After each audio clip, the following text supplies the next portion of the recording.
When my son Lucas was born, I gave up everything for him. I shelved my dreams of becoming a nurse, sold the only heirloom my mother had left me to pay for his preschool tuition, and stayed up through fevers, bullies, and heartbreaks, comforting him with soft songs and warm soup. I wore the same coat for 8 winters while making sure he had new ones every season. I thought that's what being a mother meant: sacrifice, patience, unconditional love. And I didn't regret a second of it. At least not back then.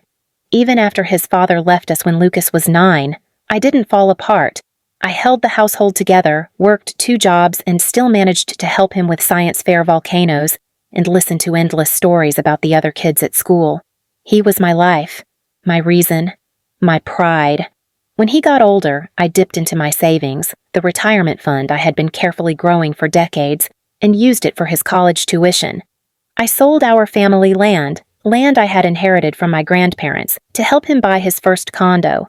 That condo later became a rental property, which he proudly bragged about at every party as a sign of his real estate savvy. He never once mentioned it was mine. Still, I stayed quiet, not out of fear, but because mothers forgive, don't they? But forgiveness has limits, and mine came the day of his engagement party. I'd been waiting all week for an invitation. Lucas had told me about the event a month earlier, how he and Vanessa, his fiancée, were planning an elegant evening at a high-end venue. "Black tie, Mom," he had chuckled. "You might even want to buy a new dress." So I did.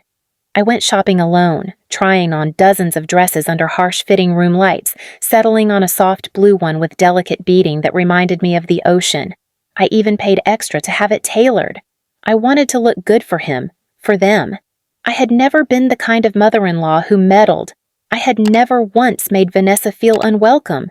In fact, I had spent the last 2 years buying her thoughtful gifts, inviting her over for dinners, and even giving Lucas the money for her engagement ring. I stood by the mailbox every day, hoping to find an envelope with the invitation. It never came. So, 2 days before the party, I called him. "Hey, sweetheart," I said, trying to sound casual. "Just wondering what time the engagement party starts on Saturday. I want to make sure I get there early enough to help set up." There was a long pause. "Yeah, about that," Lucas said, clearing his throat.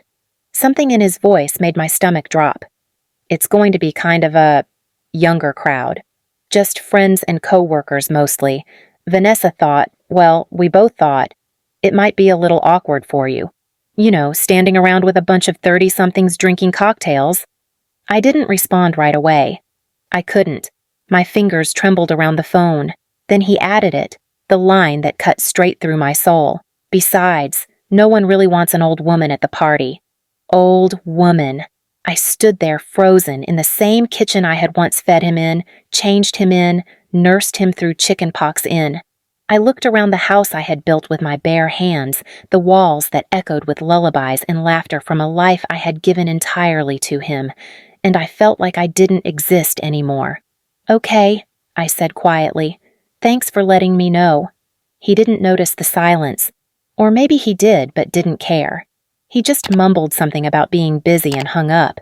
I stood for a long time after that, dress still in its protective bag on the couch, tears still stubbornly stuck behind my eyes. And then I laughed.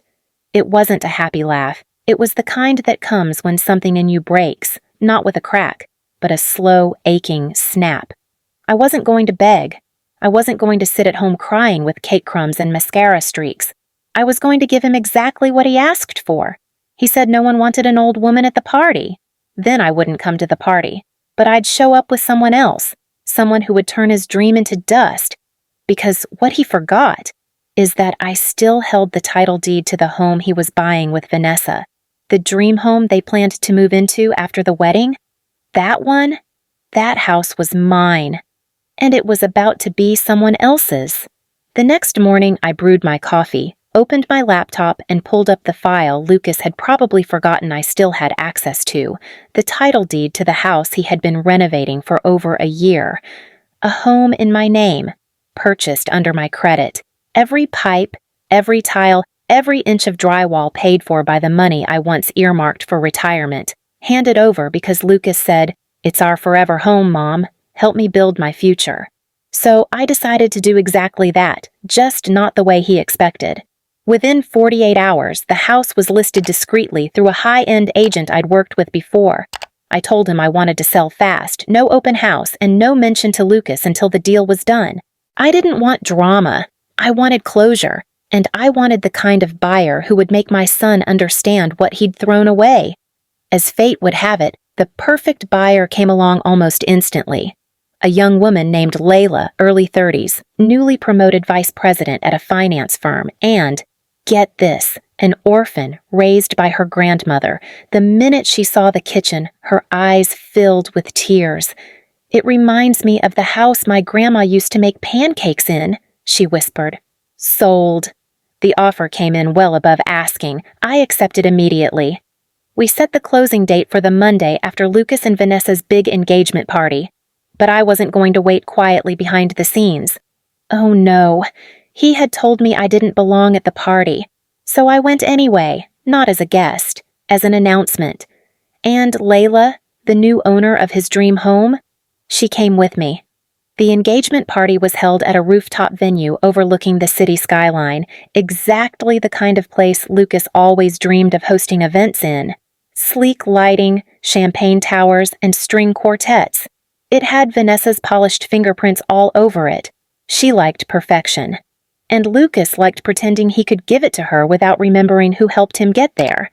I hadn't planned to walk in with flair. I wasn't looking for attention. But the moment I stepped off the elevator in my navy dress, yes, the one I bought for the party I was uninvited to, the room shifted. Not because of me, but because of who was walking beside me, Layla. She looked radiant in a forest green gown, confident but soft-spoken, with the same kind of warmth in her eyes I used to see in mine before they dimmed. As we stepped inside, conversations hushed for just a moment, long enough for Vanessa to spot us near the bar. At first, her lips curled into a polite smile, that well-trained expression she gave to everyone, until she realized who I was, and that I wasn't alone, and that the girl beside me wasn't a friend, but something else, someone important. Her smile faded as she leaned over to Lucas, who had been laughing with a group of his old college buddies, and whispered something in his ear. He turned mid-sentence and spotted me. His face dropped, not because he was happy to see me, but because he realized this wasn't a mother crashing a party. This was a reckoning. He crossed the room quickly, putting on his most composed face.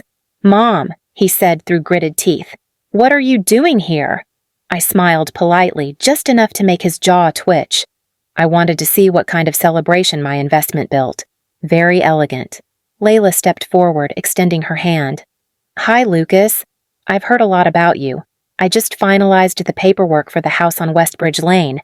Your mother says you've been working on it for a year. It's beautiful." Lucas blinked. "I'm sorry," he said, glancing between us. "You bought the house?"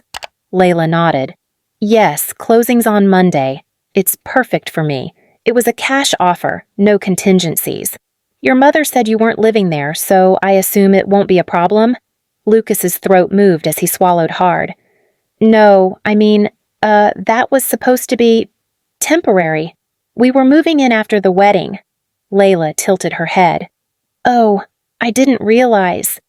I looked at my son then, really looked at him. He was sweating, trying to hold together the facade he had so carefully built. Vanessa came up beside him, trying to play damage control with a forced laugh. "I think there's been some confusion. Lucas was going to finalize the mortgage papers next week." "I never signed the deed over," I said calmly. He had no right to plan anything without speaking to me, but I suppose it's hard to remember the source when your glass is always full. Lucas stepped closer, lowering his voice. "Why would you do this, Mom?" he hissed. "You knew we needed that house." I met his eyes. "You told me no one wanted an old woman at the party, so I decided not to be a guest. I came as a seller." He was stunned into silence. "You built your future on the assumption I would always be there to fund it, without thanks, without kindness, without even basic respect. I gave up my comfort for yours, Lucas. I gave you everything, and now I'm taking it back." Layla touched my arm gently. Shall we? I think we've made our point. I nodded, and just like that, I turned and walked out of the party. No yelling, no drama, just a clean, powerful exit. The next day, the transfer was finalized. The house was no longer in my name. The funds were deposited directly into my account. 2 weeks later, I booked a solo trip to Italy. Not for anyone else, just for me. That same week, I got a voicemail from Lucas. His voice was quiet, stripped of pride. Mom, I didn't mean it. About what I said, I was stressed. We were behind on bills. I wasn't thinking. Please call me back. I didn't, because finally, after decades of giving, I had done the bravest thing I could ever do. I gave something to myself, and for the first time in years,